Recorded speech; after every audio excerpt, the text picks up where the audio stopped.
Hummingbird লেখিকা তাসমিয়া তাসনিন পিয়া পর্ব ২১। ঝিরিঝিরি বৃষ্টি হচ্ছিল এতক্ষণ। সকালটা শুরু হয়েছিল বৃষ্টি দিয়ে। রাস্তায় জমে থাকা জল ফুটপাত দিয়ে ছোট ছোট ছাপ রেখে চলে যাচ্ছিল। শহরের কোলাহল তখনও পুরোপুরি শুরু হয়নি, কিন্তু বাতাসে মিষ্টি আর্দ্রতা মেশানো ছিল। বৃষ্টির ছোট ফোঁটাগুলি শহরের রাস্তায় অদ্ভুত স্নিগ্ধতা তৈরি করছিল। কিছুক্ষণের মধ্যেই সেই বৃষ্টি কমে গিয়ে রোদের দেখা মিলেছে। মিষ্টি রোদ ছুঁয়ে যাচ্ছে গোটা শহরটাকে। ঘুম ঘুম চোখে আশেপাশে তাকাচ্ছে ওরা। কিসের আওয়াজে ঘুমের ১২টা বেজে গেল সেটাই বুঝতে চেষ্টা করছে সে। আরিশ এখনো জানালার সামনে দাঁড়িয়ে আছে, কপাল কুঁচকে তাকিয়ে আছে জানালার পর্দার দিকে।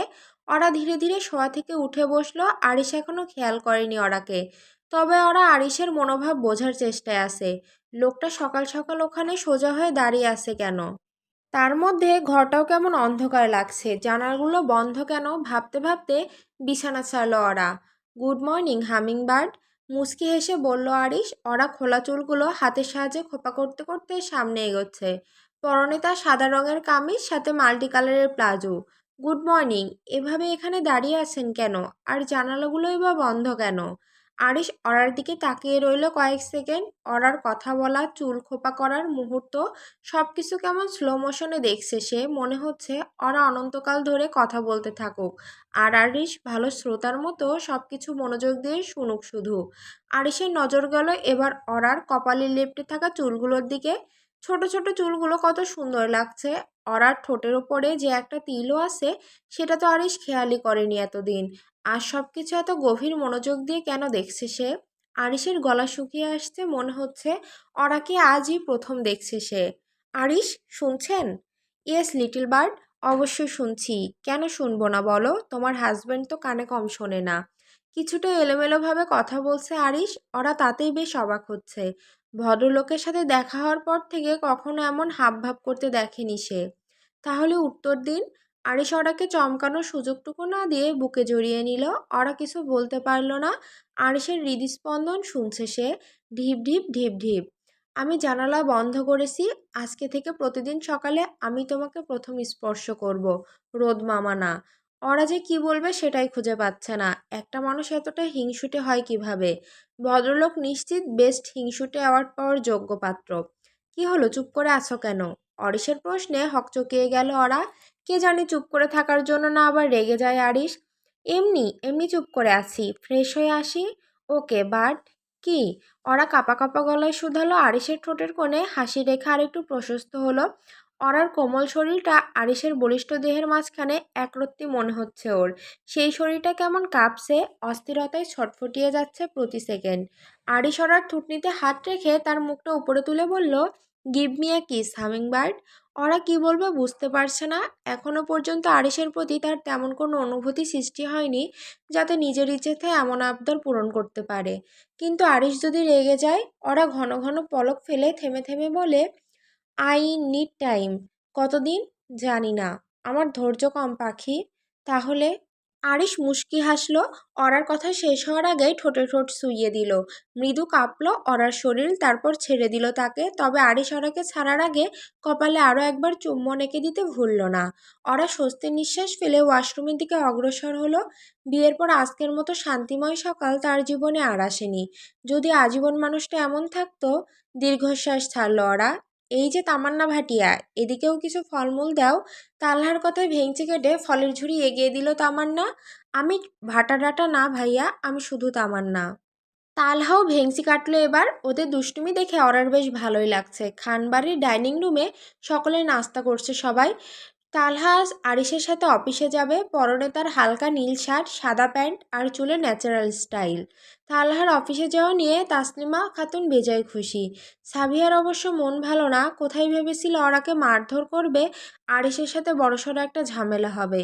কিন্তু তা হলো কোথায়? উল্টো আজকে দুজনকে বেশ খুশি খুশি লাগছে। আর সেটাই সহ্য হচ্ছে না সাবিহার। এতটুকু একটা মেয়ে, পড়ালেখা, রূপ সব দিক থেকে সাবিয়ার চেয়ে কম তার। তবুও সে আরিশকে এভাবে নিজের দখলে রাখছে, বিষয়টা সাবিয়ার কাছে ভীষণ অপমানজনক। তালহা তো তোর ভাই, ওকে সব কিছু শিখিয়ে নিস আরিশ। খেতে খেতে বললেন তাসলিমা। আরিশ পকেট থেকে ফোন বের করে বসা থেকে উঠে দাঁড়ালো। পরনে তার কালো ফুল স্লিভ শার্ট আর স্লিম ফিট ব্ল্যাক ট্রাউজার, হাতে কালো ঘড়ি আর হালকা জেল দেওয়া চুলে গম্ভীর লুক। তার চিরচেনা কালো রং যেন তাকে আরো রহস্যময় আর দুর্দান্ত আকর্ষণীয় করে তুলেছে। আরিশ বলল, শেখার ইচ্ছা থাকলে আস্তে আস্তে সবকিছু শিখে ফেলবে। আরিশের কথায় চুপসে গেলেন তাসলিমা। একটু রসকস নেই তার কথায়। তাহলা মুচকি হেসে বলল, তোমার কি মনে হয় মা, ভাইয়া থাকতে আমার কোনো অসুবিধা হবে? আমার ভাই হলো বেস্ট। আরিশও মুচকি হেসে ওরার দিকে দৃষ্টিপাত করলো। চুপচাপ মাথা নিচু করে খাচ্ছে ওরা। ভাবছে একবার বাবার বাড়ি যাবে, কিন্তু সেটা আরিশকে কিভাবে কখন বলবে সেটা বুঝতে পারছে না। আরিশ যতই ভালো আচরণ করুক, ওরা এতদিনের আচরণগুলো ভুলতে পারেনি, পারবেও না। এর মধ্যে আরিশের একটা জরুরি কল এলো। তালহা চল, আমার দেরি হয়ে যাচ্ছে। হ্যাঁ হ্যাঁ চলো ভাইয়া। কল রিসিভ করে কথা বলতে বলতে অরাকে ইশারায় টাটা বলে বাসা থেকে বেরিয়ে গেল আরিশ, সাথে তালহাও। মকবুল খুন হওয়ার সপ্তাহখানি কেটে গেছে, প্রশাসন এখনও খুনিকে খুঁজে বের করতে পারেনি। খুনি যে যথেষ্ট বুদ্ধিমান সেটা তার খুনের ধরনেই বোঝা যায়।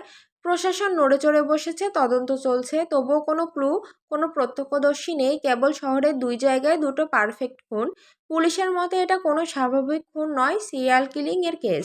সময়টা দুপুরবেলা। খান ইন্ডাস্ট্রির বিশাল ভবনের নিচতলায় রিসিপশনে হঠাৎ করে টহল পুলিশ ঢুকেছে। কয়েক মিনিটের মধ্যে পুরো অফিসে গুঞ্জন ছড়িয়ে পড়েছে পুলিশ এসেছে আরিশ স্যারকে ধরার জন্য। রুমে তখন মিটিং চলছিল। রেজিন খান আরিশ, কোম্পানির ডিরেক্টর। পুলিশ আসার খবর শুনে বসা থেকে উঠে দাঁড়ালেন, মিটিং মাঝপথে রেখেই। মুখে কোনো এক্সপ্রেশন নেই, কিন্তু চোখে চাপা রাগ। তিনি জানতেন না এই অভিযানটা আজকেই হবে, তবে হবেই এটা নিশ্চিত ছিল। পুলিশের বিষয়টা জানতে পেরে কেবিন থেকে সোজা করিডোরের দিকে অগ্রসর হলো আরিশ। কথা বলে মিটিয়ে ফেলতে হবে বিষয়টা, কিছুতেই কোম্পানির সম্মানে প্রভাব পড়তে দেওয়া যাবে না। অফিসের করিডোর জুড়ে থমথমে পরিবেশ করছে।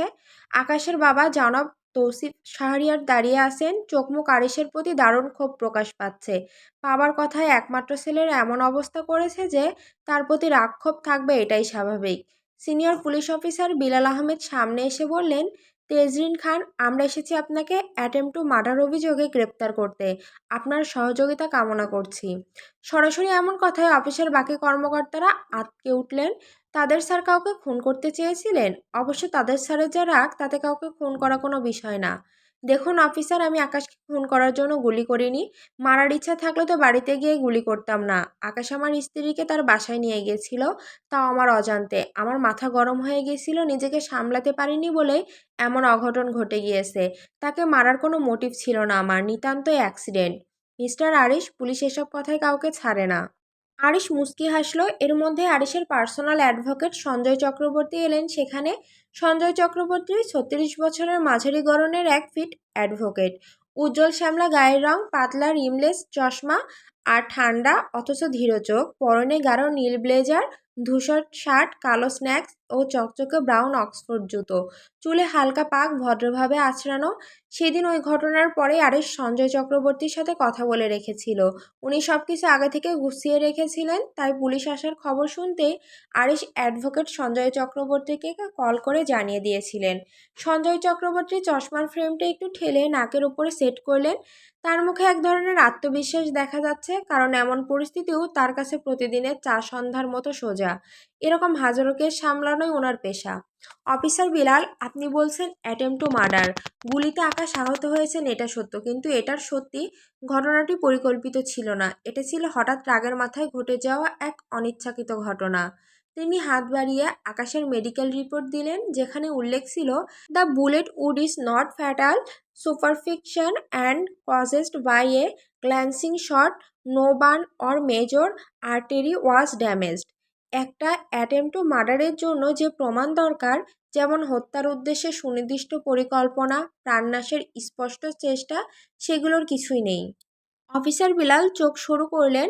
তবুও এটা তো গুলি চালানোর ঘটনা। সঞ্জয় এবার মৃদু হেসে বললেন, ঠিক, এবং গুলি চালানো অবশ্যই অপরাধ, কিন্তু সেটা হয়তো reckless contact with a daily with বা গ্রেভ হার্ম এর আওতায় পড়ে, যা জামিনযোগ্য। তাছাড়া তিনি নিচু গলায় বললেন, আকাশ তার জবানবন্দিতে উল্লেখ করেছে আরিশ তার স্ত্রীকে নিজের অনুমতি ছাড়া বাসায় নিয়ে যাওয়ায় উত্তেজিত হয়ে পড়ে। এটা ব্যক্তিগত পারিবারিক সংঘাতের ফল এবং আমরা এর শান্তিপূর্ণ নিষ্পত্তির জন্য প্রস্তুত। এতক্ষণ চুপ থাকায় বিলাল এবার দীর্ঘশ্বাস ফেলে বললেন, এই মুহূর্তে আপনাকে গ্রেপ্তার করছি না, তবে তদন্ত চলবে এবং আপনাদের পূর্ণ সহযোগিতা কাম্য। মিস্টার খান, আপনি যদি আবার কোনো অবিবেচনাপ্রসূত কাজ করেন তখন আইনের আশ্রয় নেব বলে রাখছি। অবশ্যই, তবে জনাব তৌসিফ, সরি, আমার গুলি করা উচিত হয়নি, এটা অন্যায় হয়েছে। সম্ভব হলে আমাকে ক্ষমা করবেন, আমি আকাশকে দেখতে যাব অবশ্যই। জনাব তৌসিফ চোখ সরিয়ে নিলেন আরিশের দিক থেকে। তার অভিব্যক্তি জটিল, রাগ, কষ্ট, ক্ষোভ। কোনো কথার জবাব না দিয়েই হনহনিয়ে বেরিয়ে গেলেন তিনি। ওনার পেছন পেছন প্রশাসনের লোকজনও চলে গিয়েছেন। আরিশ ম্লান মুখে সঞ্জয়ের দিকে তাকালো, তারপর নিচু গলায় বলল, ধন্যবাদ সঞ্জয় দা। সঞ্জয় বললেন, এখন নিজের রাগকে ঠিকমতো নিয়ন্ত্রণ করো আরিশ। আইন সবসময় সত্যের পক্ষে থাকে, কিন্তু মানুষের ভেতরের অন্ধকারের পক্ষে নয়। তোমার এই রাগ একদিন কাল হয়ে দাঁড়াবে। এমনিতেই আজকের ঘটনার জন্য অফিসের বদনাম হবে। আরিশ মাথা নিচু করলো, নিজের রাগকে নিয়ন্ত্রণ করতে হবে, কিন্তু আরিশের জন্য এটাই সবচেয়ে কঠিন কাজ। সঞ্জয়ের সাথে আরিশের সম্পর্ক বেশ ভালো। খান ইন্ডাস্ট্রির যাবতীয় আইনি বিষয়গুলো উনি দেখেন।